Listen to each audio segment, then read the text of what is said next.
Soumya Chakraborty, who is the program head, talent development with Tata Consultancy Services. He's a skilled HR professional with about 2 decades of experience and a specialist in the area of learning and development. He has been primarily involved in roles that have a 2-pronged reach of both academic and industry. Key roles include being a faculty consultant and innovator, as well as positions involving business development, client management, and program management. He is recipient of coveted Best Young Teacher Award. He is currently dabbling around with design thinking, transformation program, cloud, and metaverse. Can we welcome him with a big round of applause, please? All right. Good morning, everyone, and it's wonderful to be here on this occasion, listening to some great ideas and thoughts coming in, first from Atul and then from Vishal. And I'm going to look at Neeraj and say, hey, hang on, I'll need a few extra minutes, because when you get trainers on the stage, it's very difficult to keep looking at our watch and the slides at the same point of time. But Ashi just mentioned my 20 minutes, and I said, okay, I'll try and keep to that, right? But I'm really thrilled. I'm really thrilled to be here to talk about the evolving role of L&D leaders with innovation. As we all know, the role of L&D professionals has been transforming in the recent years, primarily due to the increasing demand for innovative skill development growth of organizations. Innovation plays a crucial role in reshaping the business world, and L&D leaders have had a significant role in contributing to this transformation. More than ever before, the modern L&D leader must embrace innovation as a way of life, constantly seeking new ways to enhance employee development and organization growth. So as an example, we could probably look at what Airbnb has done. Another great, so it's an innovation which is called the Learning and Development University. And Airbnb is an organization that thrives on innovation, and L&D is the heart of everything that the company does, right? The company's L&D leaders created Learning and Development University, which includes a wide range of on-site programs, just-in-time resources, and formal in-person class training. This initiative helped Airbnb's employees develop the necessary skills needed for organizational success, which subsequently contributed to the company's growth.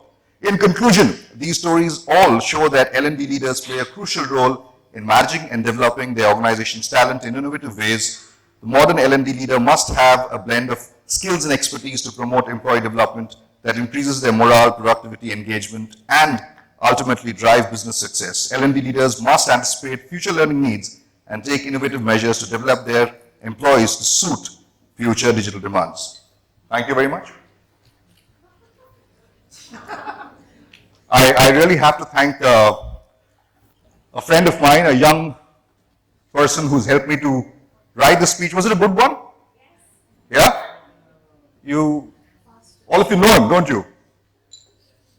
Yeah. Probably this way is better, right? Yeah, we can use any name we want, but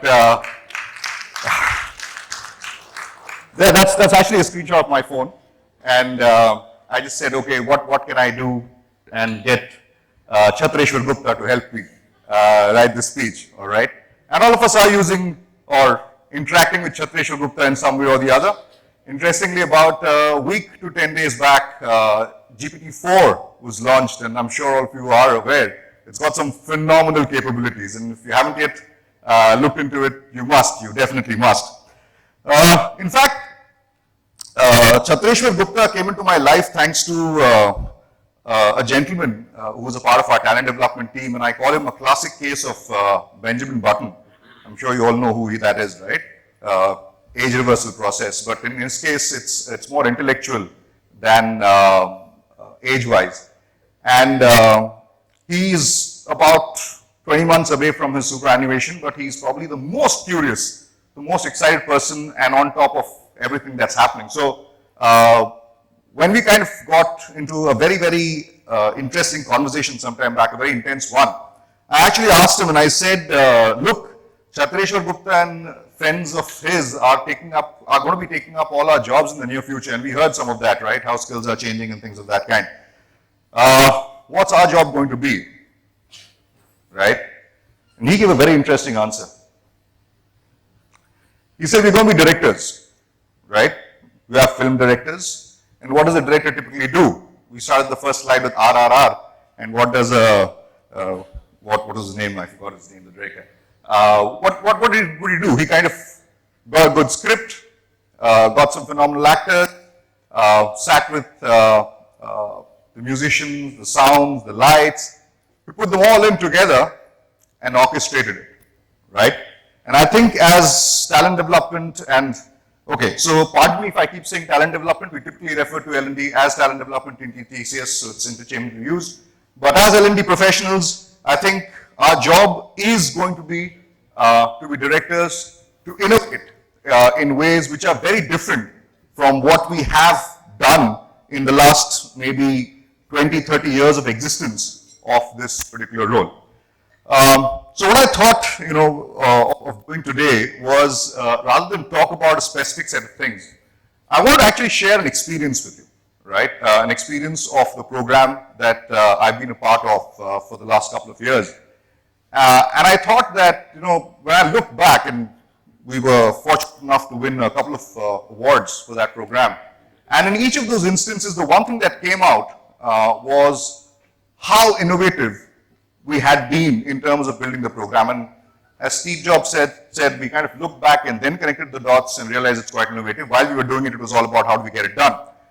But then I thought it's an interesting story to share, and in the process of sharing the story, we might be able to get a few ideas, thoughts, and conversations across. So that's essentially what I'm going to do. Again, the typical trainer needs to have a case study, and this is my case study, all right? So here's the challenge, all right? We were bang in the middle of the pandemic, and TCS was looking at a very interesting strategic vision of building growth and transformation leaders, right? We'd always been good at providing services, but we had to move to the next level. We were looking at growth and transformation as the next big thing. And the challenge thrown at the talent development team was we need 1,000+ senior leaders to become these growth and transformation leaders, bring in that mind shift change, and you'll have to do that in a completely virtual mode because we were sitting in the middle of the pandemic, right? So here we are talking leadership development, we're talking mindset change, we're talking about doing it completely virtually, right? And for more than 1,000 leaders, okay? So that's the simple challenge that was thrown at us, and trust me, we were still kind of figuring out how to work virtually. We kind of moved into MS Teams, and I mean, just to give you an example, as behavioral trainers or trainers, a lot of us know the importance of having huddles and group activities, and I think Atuli was mentioning about it. How do you really get into breakout rooms on MS Teams? And I'm talking about a point of time when MS Teams did not have breakout rooms, right? That got introduced much later. So how do you really get breakout rooms in a completely virtual setup? So we actually did things like, for each of the sessions, we would create 30 individual meeting links. And to groups of 4 people, we would send out these links, right? Saying, this is your meeting link. After the plenary session, you then click on this link and you go in, right? You can call it jugaad, you can call it innovation, but it worked, right? It took some time, but it worked. And that's the kind of challenge that we started working with in the first place, right? I'm just going to talk about another slightly interesting thing here. And that is in terms of the numbers, okay? Like I said, we had about 1,000 people to cover, and the total duration we had to cover it in was a year, right? So if you just do a simple mathematics, it's about 1,200 is the number we had. We had to cover it in a year. We had to do at least about 100 people every month, right? And how do we do that? Because we then need to look at a very different format of building batches as against we typically do. Leadership behavior, typically, when we do in-person sessions, physical sessions, how many people are there in a batch on an average? 20, 25, too much pressure, 30, and then the trainer starts sweating and says, I can't do anymore, right? We had 120 people in a batch because that's the number we had to cover, 120 people. But you can't get to 120 people at one time, right? Because somebody is obviously going to be on mute and cutting vegetables. So here's what we did. We divided 120 further down into smaller batches of 40. So we had a batch that starts at 120. You have a first round of breakout that goes into 40. And then you had the second round of the group activities that would happen in groups of 4, right? So it was a nested breakout room, if I can call it that, right? Which we looked at doing. So, you know, every single aspect of it had to make us think very differently, very out of the box. We were looking at something which was unprecedented in the history of leadership development, right? We also did a little bit more in terms of the design, right? Conventional wisdom typically is around learn and apply, right? We took that one step further. We said if we learn and apply, and then what's the next step? Anyone? Measure. Okay, learn, apply, measure, and then tell the business we did good work for you, right? But we realized that may not give the kind of impact we're looking at because measuring, again, is going to be a bit of a challenge. So we took a slightly different approach and we got an integration of learn, apply, learn, apply, learn, apply. It was a very cyclical and iterative process that we brought in. Again, something very different from what's typically done in a leadership kind of space. So we had 2 large modules, right? One was the theoretical part of it and was very hands-on. Again, how do you do hands-on when you're in a virtual space, right? And that's where we brought in an aspect of what we call the 360-degree view. The 360-degree view essentially was a combination of an inside-out and an outside-in view. So if you looked at the total design of the program, there were these 2 large components which I spoke about. One which spoke about more of the theory, the behavioral, all of that. And there was the hands-on part of it. And there were 2 very interesting sets of people who got involved in this process. One were people from within TCS. These were senior leaders who had been there, done that, who had spent time in these kind of engagements. And we called them mentors, to keep it simple. And we kind of dragged them into the program to ensure that they are there 30, 40 hours from each one of them in terms of providing a very inside-out view. There's a lot of things that are happening inside the organization at a point of time. These were people who knew how to guide the participants in terms of understanding each of those elements. The other part of it was the outside view, and that's where we kind of again did something very different. It's been practiced. I wouldn't say it's unique, not the first time, but the way we approached it was different. We actually picked up a bunch of people who were completely alien to TCS, right? These were leadership consultants, academicians, people from outside who knew about the world but had no clue of TCS, right? So when a TCS participant walked up to them, you couldn't get away with the usual stuff, right? You had to really have knowledge of the world to be able to kind of interact with these people. And these people came in with an approach of coaching our participants in terms of what they need to do. So it was a very 360-degree kind of view that our participants got, both about what's happening inside and what's happening outside. And that element brought in a very different flavor to the hands-on aspect of it, right? Because here you are not only interacting with internal, but also external people. These are people who have played CXO level roles across the globe, so they know their stuff. The final thing that we also did, which is a little interesting, is think about it. We are expecting a commitment of close to 200 hours from leaders in the organization who are typically 15, 18, 20, 22 years of experience. They've got their portfolios to handle, they've got their BAU to handle. It's the pandemic time, a lot of pressure from various sides, a lot of turbulence. And in the midst of that, we are walking up to them and saying, hey, we need just 200 hours of your time over the next 3 months to do this program because we've been given the task of changing the mindset. If you were a leader, what would you say? That's okay, don't say it, I know what you'd say, right? We can't, it's a formal setting, let's not utter those words. But that's where we use a little bit of reverse psychology. We actually did, and we learned from our ecosystem partner. So we actually engaged with Ivy League institution to work with us as a part of this program. And we got a little eclectic in the way we approach this entire thing, right? actually created an entire system to almost replicate what would be a typical B school admission process, right? Most of you would know that a good business school today, the process involves, you'll have to write an essay, you'll have to kind of do your assessments, there'll be psychometrics, there'll be an interview, there'll be assessments from other people, and after all of that, you actually make it through. Typically, you build the story even more when you have lots of people applying, but only a few getting through, right?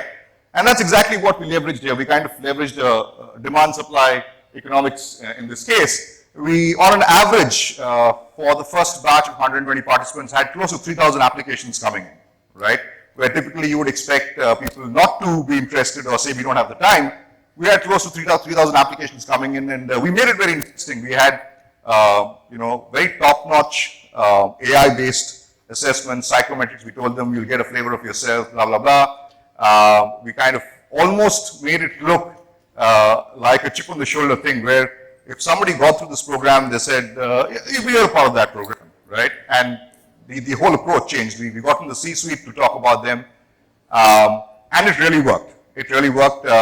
For the 1,200 people that finished the program, we had over 14,000 applications that came in for this program. I'm saying applications, okay? Because almost, like I said, it was like a B school way of doing things. So we did things which were very different, but tried to make it interesting, engaging, and something that would keep us also interested, because this task was getting very, very challenging.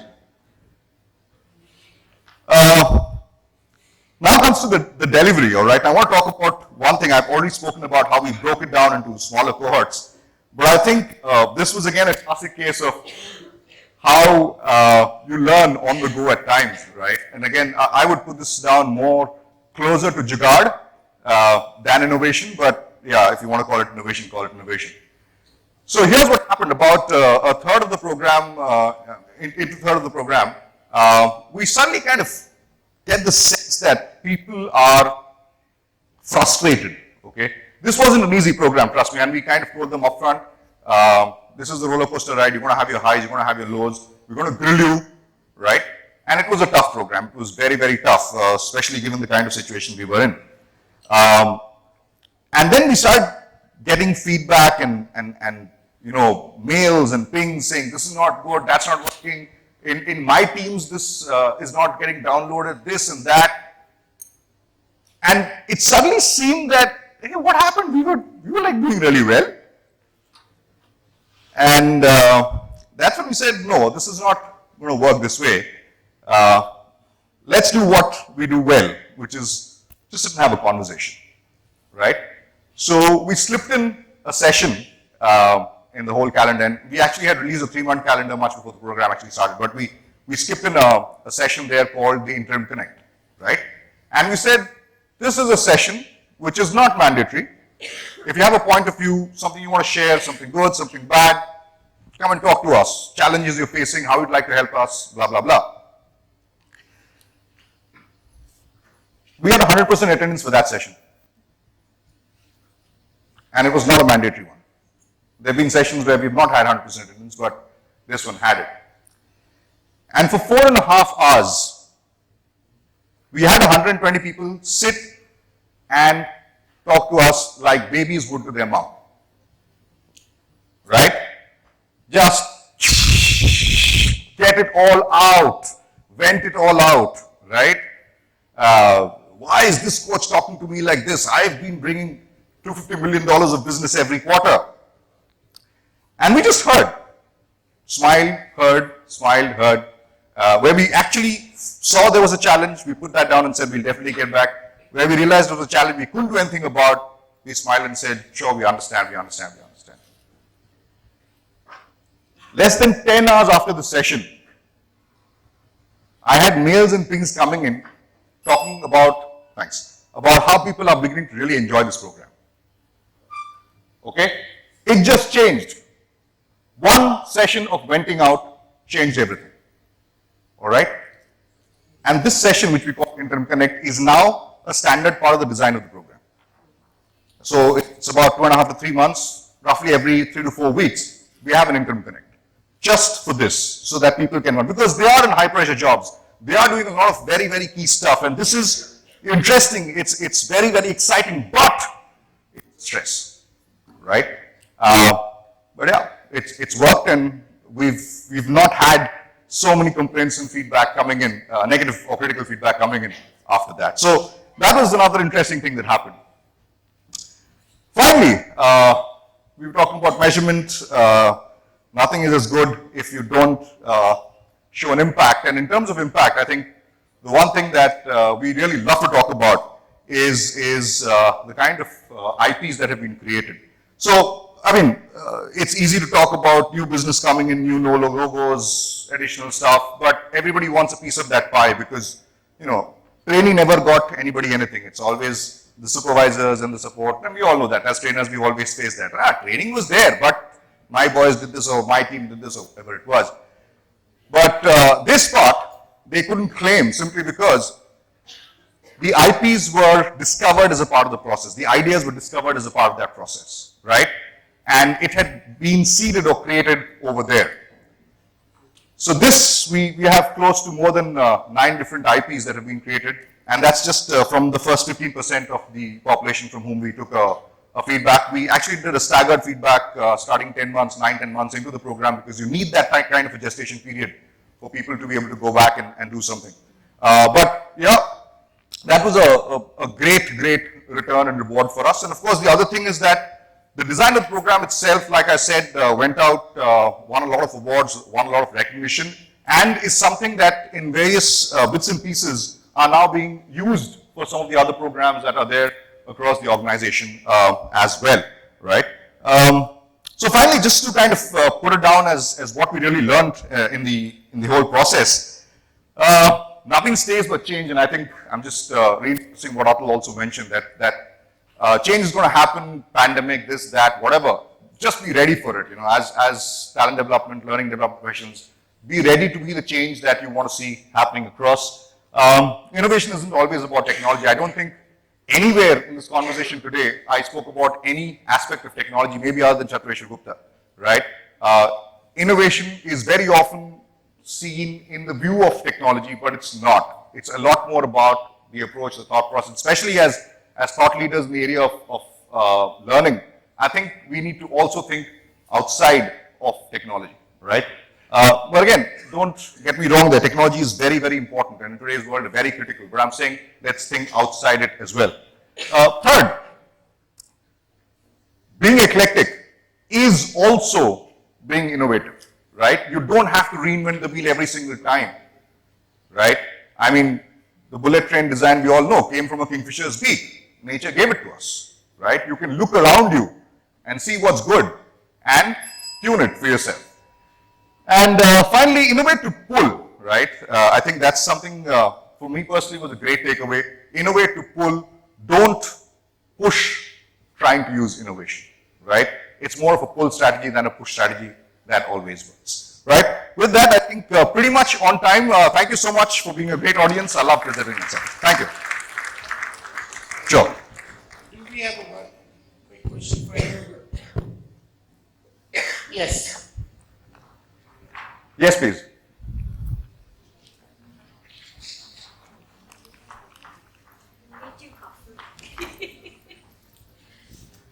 Hi, thanks. That was nice. Quick question, Soumya, right? Yeah. I think when we talk about innovation today, we're saying, or at least we are assuming, this team and me, right? Our learners are far smarter than us. They come with a different set of expectations, millennials, right? Someone said 25 to 40. I do believe that age range might be far reduced.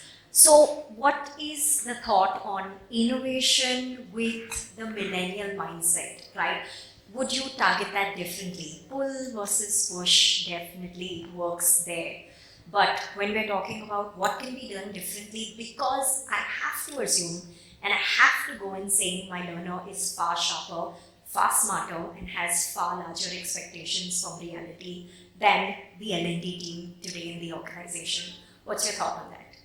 I'll go back to the slide where I spoke about being a director. A director doesn't act. he gets the best actors to do it, right? I think the same thing. My millennials for me are the best actors who are going to make my film a hit. So I'll just ensure I get the right millennials, get their views, get their thoughts, and get them to help me design this, right? That's what was my response to that. Yeah. Thank you. Very well said. Thank you. Thank Yeah. you. Thank you so much. Thanks, everyone.